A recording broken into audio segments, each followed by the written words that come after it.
Hi guys, and welcome back to the channel. I'm your host LegoHam, and today we're reviewing the set number 76190, the Iron Man Iron Monger Mayhem set. This set retails for about $40 on Lego.com and contains 479 pieces. Now, let's get on with the minifigs.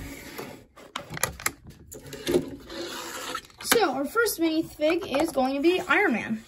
In this set, we get a Iron Man Mark III minifigure with the old style helmet, which let's be honest, I much like more than the new one, because the new one doesn't even have the opening faceplate.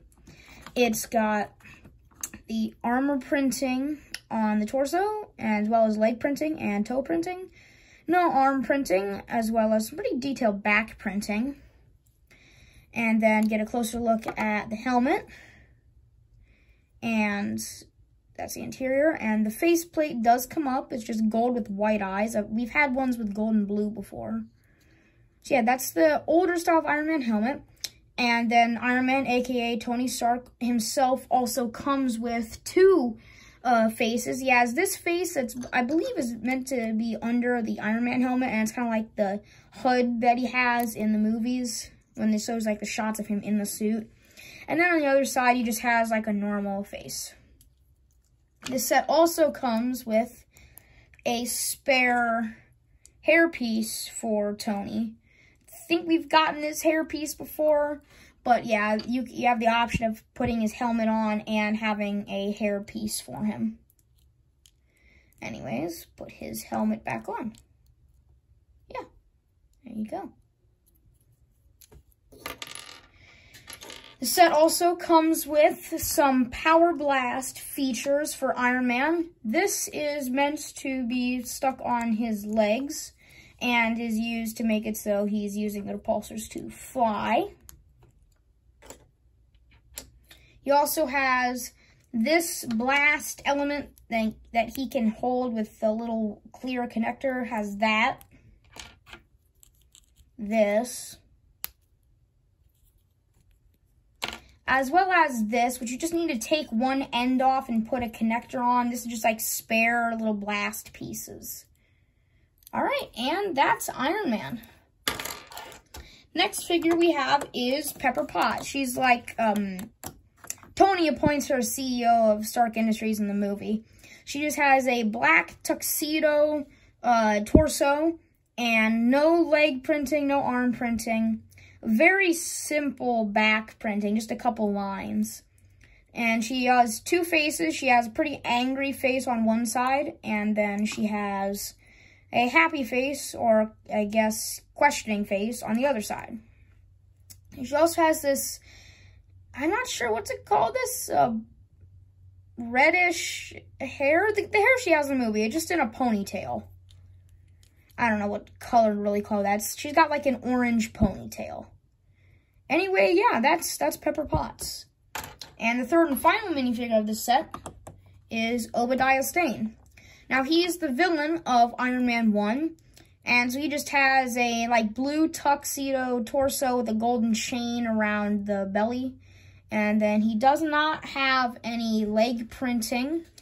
And no arm printing. Super simple back printing, like a little flap there and then collar there. Very simple back printing. He, as you saw, only has one face. He's got kind of a very gray beard and looks pretty evil. And he does not have a hairpiece because he's bald in the movie, so he's bald here. So yeah, that's Obadiah Stane. This is the guy that's like, did the Iron Monger, I guess. The set also comes with, I guess you could call it a side build, though it's not that many pieces. It's just a little box that contains extra ammunition pieces for the Iron Monger mech. Oops. Yeah. All right, that's the extremities. Now let's move on to the main set. So this is the Iron Monger. We'll start from the legs. So down on this foot and the other one, he has like two toes. They're slightly posable, but they don't do a whole lot else. It's got just like a flat back on the foot, couple greeble details on the feet. One thing I don't like is the red Technic connector axles. because those just, they stick out because there's not anything else on this that's red. It's all silver gray. Then moving up to the legs, he has very thick leg build, and he also has this little bar piece. It's meant to look like a hydraulic kind of extender. This doesn't actually work, it's just detail. And then he has these little knee things that also move, though the legs, they move, but the legs do not have operable knees. He has some stickers there on the top knee plate. He's got silver in that, like, 3 long, like, edged piece down here as well. More stickers. Yeah, that's the legs.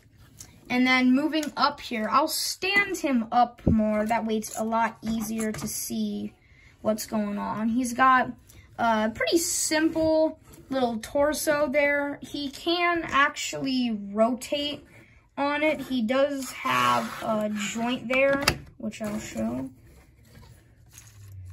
That is like a rotating piece. It is ratcheted, and so he will stay in whatever spot you rotate him to. It is not just floppy. Okay. And then does have some sticker detailing around the waist, and then some pretty simple pieces just to kind of cover up this, like, Technic, or not really Technic, just this joint black piece to make it look more filled in. And then on to the arms. So this arm, each arm has 4 fingers, as well as like this big repulsor cannon in the middle of it. And then this arm has this Gatling gun piece that is fired by spinning this. Again, not going to spin it because I don't want to lose ammunition. Also has this cable that loops around and hooks on under there. I think it's supposed to represent like an ammunition belt, perhaps. So yeah, that's what the gray studs and the extra ammo box were for, and it can come out like that. Other than that, the gun does not have much movement, so you just have to move the arm.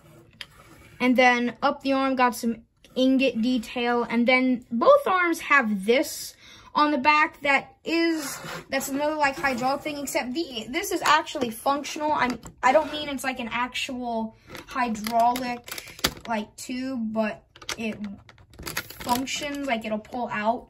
See, as you rotate the arm around and do stuff with it, this will move about.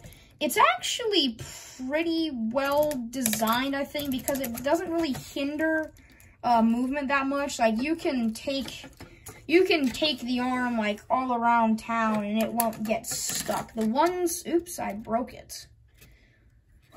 Well, I guess there's a first for everything. That's never happened in a set review before. Let me get this put back together. Sometimes this can be a little bit finicky.